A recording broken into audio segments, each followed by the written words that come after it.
Alors, magie de la réalisation, je suis maintenant à côté de Monsieur Dorrego et de Monsieur, j'ai oublié votre nom, Jean Bart, de l'Institut Opinionway. Alors, je tiens à préciser à tout le monde, je ne porterai pas de masque, mais on a tous été testés ici, on est tous négatifs. Wilfried, pour tous ceux qui nous prennent en cours, j'aimerais quand même qu'on revienne un peu sur tout le contexte qui a favorisé ce sondage. Alors, pourquoi? Alors, question très simple pour commencer. Pourquoi est-ce que vous avez commandé ce sondage et quand est-ce qu'il a été réalisé exactement? D'accord. Déjà, nous, ce qu'on a voulu faire, c'est de faire un tour de France de l'entrepreneuriat de la diaspora. Pourquoi? Parce que ça fait partie des engagements du président de la République pour mettre, en fait, cette diaspora aux avant-gardes de la relation entre l'Afrique et la France. Et la seule façon de le faire, c'est de voir, de comprendre quels sont les obstacles pour lancer le potentiel de ces entrepreneurs de la diaspora. Et donc, on a donc commencé ce tour de France, mais parallèlement, pour être tout à fait pragmatique, on s'est dit, avant de sauter dans une piscine, il fallait regarder s'il y avait de l'eau. Et donc, le sondage, pour nous, c'était un moyen d'avoir une vision globale de la situation de la diaspora. Et donc, on a donc fait ces deux démarches en parallèle. D'abord, aller à la rencontre des entrepreneurs de la diaspora et puis faire ce sondage-là. Et donc, les constats qu'on a eus d'un côté comme de l'autre, on les a croisés. Et évidemment, quand on arrive à croiser deux chemins, on arrive à une conclusion qui est beaucoup plus solide.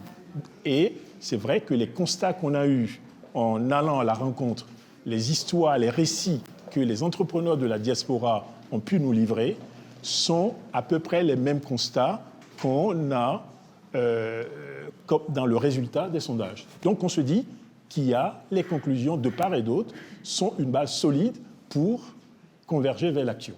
Les deux disent à peu près la même chose. D'accord. Mais justement, ces conclusions, quelles sont-elles? On va en parler avec vous, Monsieur Bruno Jean Bart, qui, pour rappel, vous êtes vice-président de l'Institut Opinionway, qui a donc réalisé ce sondage. Alors, qu'est-ce qu'il nous dit concrètement, dans le fond, ce sondage?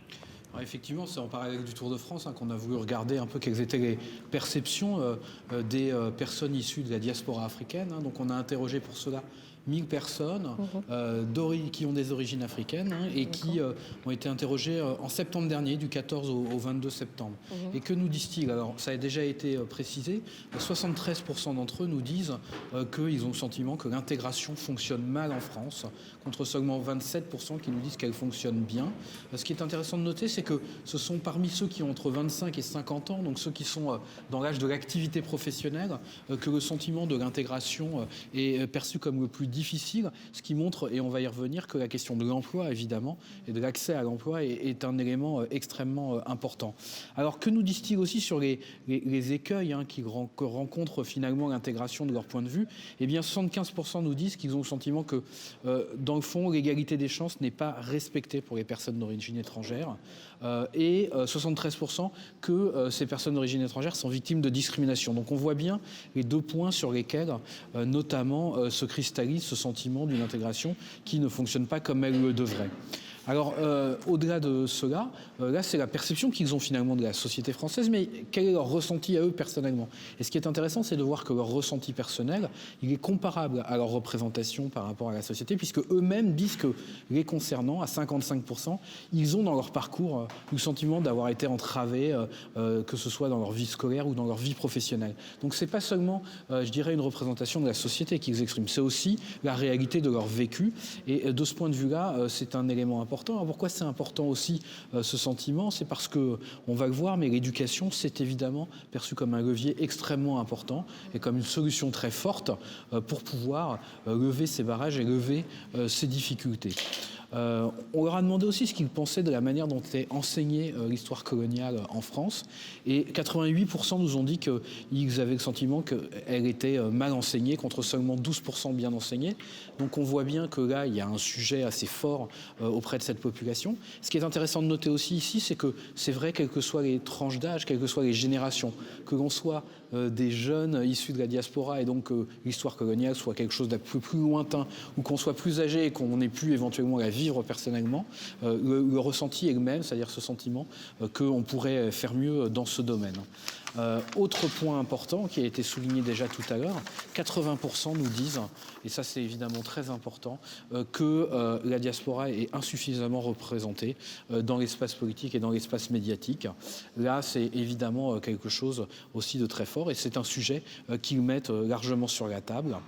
Alors quand on les interroge sur finalement le sentiment qu'ils ont des responsables de ces difficultés que peut rencontrer la diaspora en France, ils nous citent à 25% les médias, donc ça renvoie à cette question de la représentation dans l'espace politique et médiatique, mais aussi à 24% la société. Ce qui est intéressant aussi, c'est qu'ils ne considèrent pas que ce serait une volonté de l'État ou des responsables politiques, mais qu'il y a une responsabilité de nous tous ensemble dans les difficultés qui peuvent être rencontrées, et que c'est donc à nous tous de nous saisir de cela et d'essayer d'y apporter des réponses. Justement, sur ces réponses et sur ces pistes d'action qu'ils ont évoquées pour essayer de faire en sorte que les choses s'améliorent, la première chose, c'est que quand on les interroge sur finalement les priorités, selon eux, aujourd'hui en France, très largement, ils citent en premier à 49% les inégalités, en second à 41% l'éducation et en troisième l'emploi à 40%. Ce qui est intéressant de noter ici, c'est que l'emploi, c'est une préoccupation commune à l'ensemble de la population française. Mais sur les inégalités et sur l'éducation, ils les placent beaucoup plus haut que l'ensemble de la population française. Et donc on voit bien que ce sont deux enjeux qui, évidemment, sont très chers pour eux et qui nécessitent vraiment, je dirais, beaucoup d'actions et beaucoup d'implications de ce point de vue-là. Ce qui est intéressant aussi, c'est qu'ils considèrent, dans le fond, que d'un certain point de vue, l'Afrique est une opportunité pour la France. 83% nous ont dit que c'était selon le cas. Et c'est évidemment un élément important parce qu'on voit bien que de ce point de vue-là, sur le plan économique, ils ont le sentiment qu'il y a une réelle opportunité et que donc eux peuvent être un peu les relais et les leviers de cette opportunité pour le pays. Et d'ailleurs, et là aussi c'est assez frappant, 71% nous ont dit qu'ils aimeraient bien s'engager dans un projet en lien avec leur pays d'origine. Là aussi, c'est un résultat très fort qui concerne toutes les générations, mais qui est particulièrement élevé chez les plus jeunes, puisqu'on est à 76% chez les moins de 25 ans qui nous disent qu'ils aimeraient s'engager sur, je dirais, un projet en lien avec leur pays d'origine. D'ailleurs, ils veulent le faire de manière très diverse, puisque pour la moitié d'entre eux, ils aimeraient le faire à travers leur activité professionnelle, et puis pour l'autre moitié, plutôt dans un cadre associatif. Donc on voit bien que c'est aussi avec une assez grande diversité qu'ils pourraient s'impliquer là-dessus. Donc voilà ce qu'on peut voir à travers cette enquête et qui, comme l'a dit Wilfried, corrobore ce qui a pu être recueilli sur le terrain dans ce Tour de France et qui montre qu'il y a aussi beaucoup de dynamisme dans cette population et beaucoup d'idées pour essayer de rechercher des solutions et d'avancer tous ensemble. Il le disait, il y a des tendances quand même très fortes. 76% des jeunes interrogés qui se disent prêts à s'impliquer sur un projet dans leur pays d'origine. Quels sont, vous, personnellement, les points qui vous ont étonné, qui vous ont surpris, et qu'est-ce que vous en retenez globalement ? Voilà, deux choses, deux messages. Un message de surprise et un message très positif. La surprise, c'est de voir que ça met clairement sur la table un sujet de malaise, d'intégration des Français d'origine étrangère. Et ça permet ça sonne comme une sorte de wake-up call pour l'action publique. Et donc, les solutions que nous proposons, ce constat vient renforcer les solutions que nous proposons. Pourquoi ? Parce que ça permet de mobiliser les acteurs publics pour trouver concrètement des solutions pour aller dans le sens de la réparation de l'inégalité. À partir du moment où tout le monde est d'accord qu'il y a un malaise lié au fait qu'il y a une perception de ne pas être traité de la même façon, il faut donc créer des mécanismes pour compenser ce départ retardé ou alors ce retard. Et donc, les solutions qui sont proposées vont absolument dans ce sens-là. Voilà. Eh bien, merci, messieurs. Je sais qu'il y a tellement de choses à dire. Pour tous ceux, en tout cas, qui sont intéressés, le sondage a été publié. C'était quand? C'était il y a quelques jours à peine. Il y a 2 jours, effectivement. Il y a 2 jours.